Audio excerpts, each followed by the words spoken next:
things start to get weird quickly.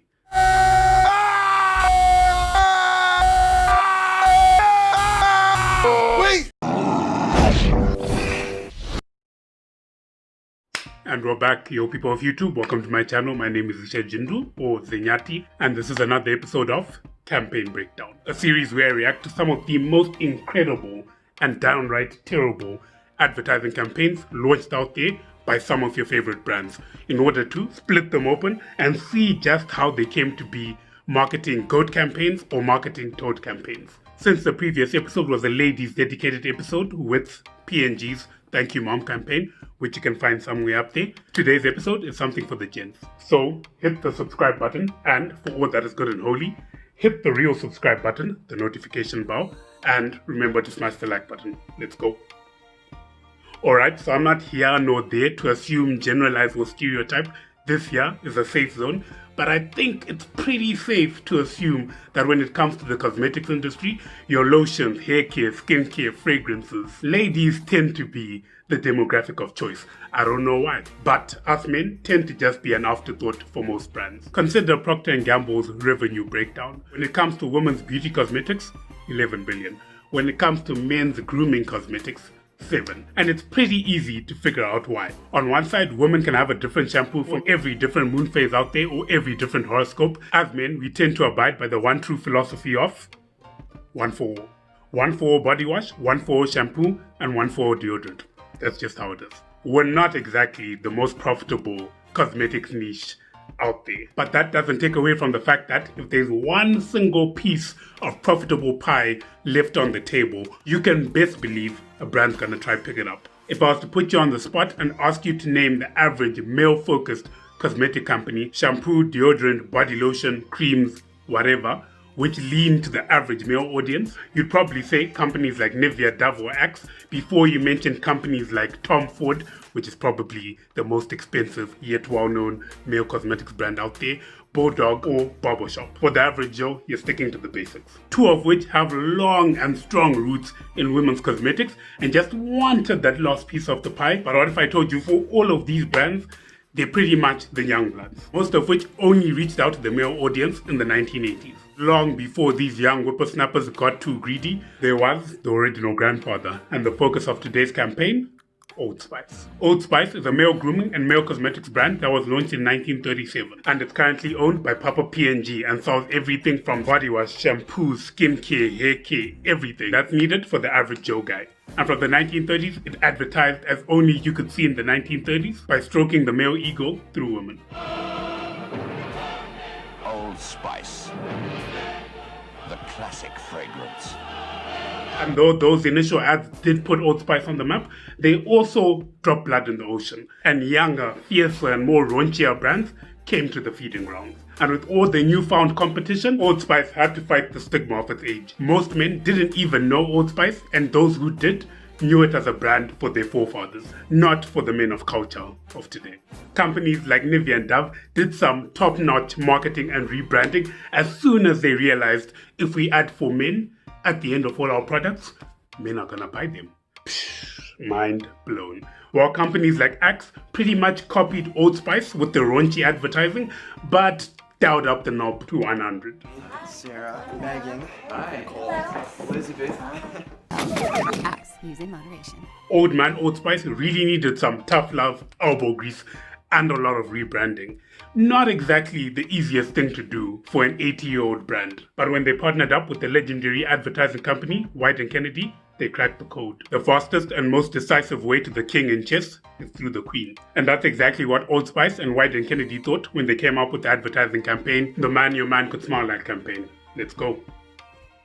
As always, feel free to watch the campaign with me, like a marketer would, paying special attention to text, subtext, and imagery. Let's go. Hello, ladies. Look at your man. Now back to me. Now back at your man. Now back to me. Sadly, he isn't me. But if he stopped using lady-scented body wash and switched to Old Spice, he could smell like he's me. Look down. Back up. Where are you? You're on a boat with the man your man could smell like. What's in your hand? Back at me. I have it. It's an oyster with 2 tickets to that thing you love. Look again. The tickets are now diamond. Anything is possible when your man smells like Old Spice and not a lady. I'm on a horse. Hello, ladies. How are you? Fantastic. Does your man look like me? No. Can he smell like me? Yes. Should he use Old Spice body wash? I don't know. Do you like the smell of adventure? Do you want a man who smells like he can bake you a gourmet cake in the dream kitchen he built for you with his own hands? Of course you do. Swan dive into the best night of your life. So, ladies, should your man smell like an Old Spice man? You tell me. You see what Old Spice and White and Kennedy figured out fairly quickly through a little bit of marketing espionage was that 60% of men's body washes were actually bought by women. While everyone else was playing checkers, Old Spice was playing 4D chess. Think about how every campaign started.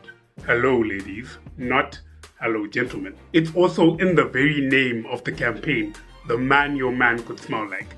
Old Spice didn't care about what you as a man thought about for their campaign. You could just sit back, relax, and enjoy your one for everything body wash. Old Spice was talking to the real majority shareholder and real decision maker in your house, the ladies. But as I stated before, as long as there's one single slice of profitable pie on the table, no brand is gonna leave it there. So while Old Spice, with Old Spice Timber, through Isaiah Mustafa, one of the most manliest names I've ever heard, managed to whisper into the ears of women everywhere to get them to look at their men more like, you can do better. Old Spice also launched the Bear Club campaign to speak to men through the man. Watch. Hello, ladies. I've missed you. May I speak privately to the man in your life? Thank you. Men, take your body to nature with Old Spice Timber. It's what the angel-faced woman in your life deserves. Sound good? Fantastic. Goodbye. Hello again, ladies. I know. I shouldn't have, but I did. Soon your man will be able to smell like he can use this while riding one of these and sweeping you away to Guess who? It's you. It's me! Goodbye! Don't use timber! Use bear glove! I'm sorry, what was that? Bear glove. Got it. Bear glove's the best in the world! Timber. Bear glove. Timber. Bear glove! Stop it. Old Spice Timber through Isaiah Mustafa was an appeal to women to make a savage man civilized. Old Spice Bear Club, I'm just gonna interrupt my past self for a little bit.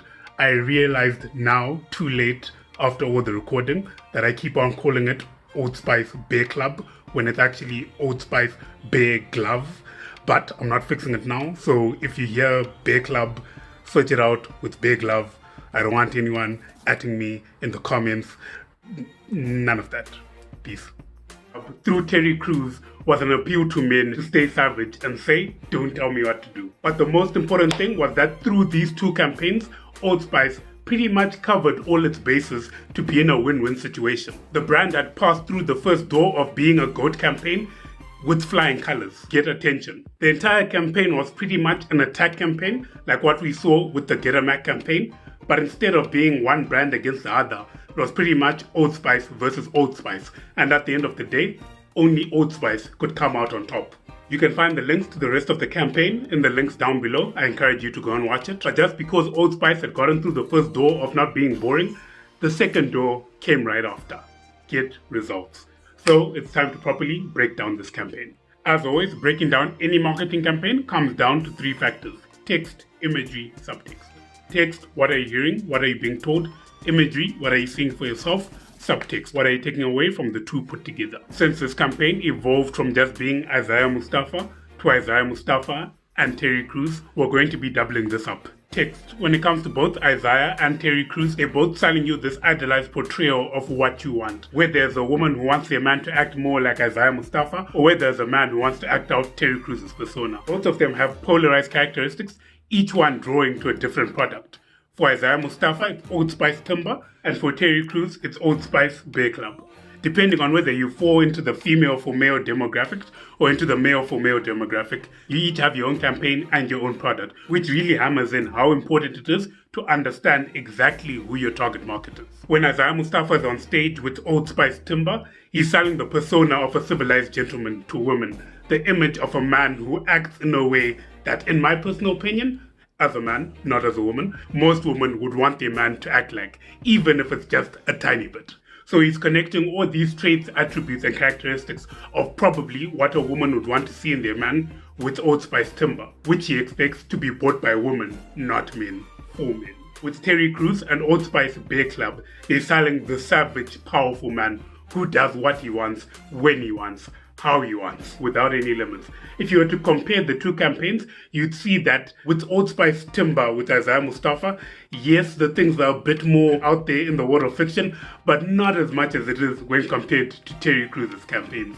For him, reality is pretty much a joke and he can bend it to his whim, which most men would probably want to do, I included. In fact, if you were to watch the campaigns where it's strictly Terry Crews, things start to get weird quickly.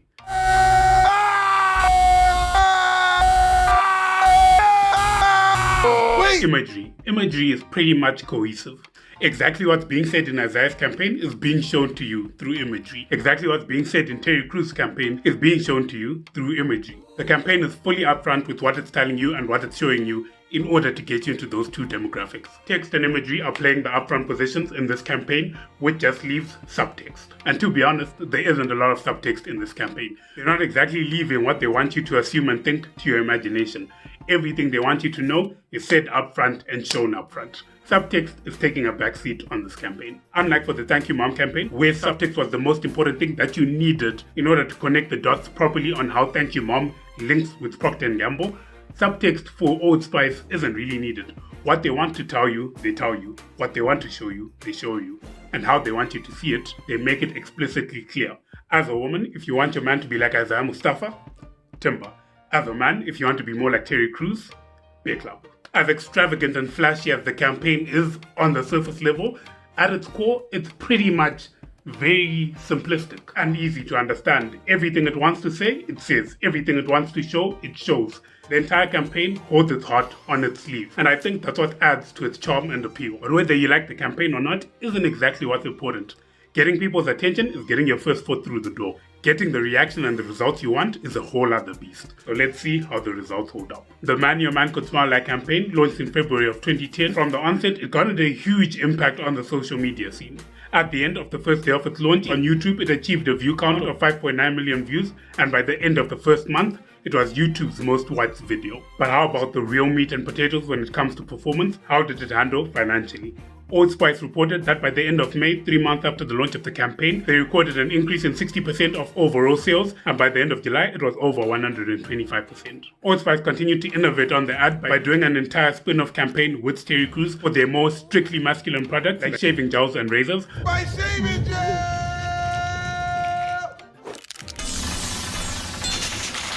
But they still maintained their marketing tactic of marketing to men through women up until today. In 2018, they launched their She Knows Best campaign, which followed the same silhouette of advertising to men by doing what women want. Overall, in the whole men's cosmetics and men's grooming aspect of it, Oldspice really flipped the table on how it advertised to men. And when it comes to placing it on the goat to toad spectrum, it solidly gets its spot right here. And to conclude, it's been my pleasure to be your host, Ishe Jindu or Zenyati. Subscribe, hit the bell notifications, go to my website, go to my Instagram, and as always, smash the like button. I'm planning to start uploading twice a week. Hopefully I pull that off. Who knows? Anyway, peace.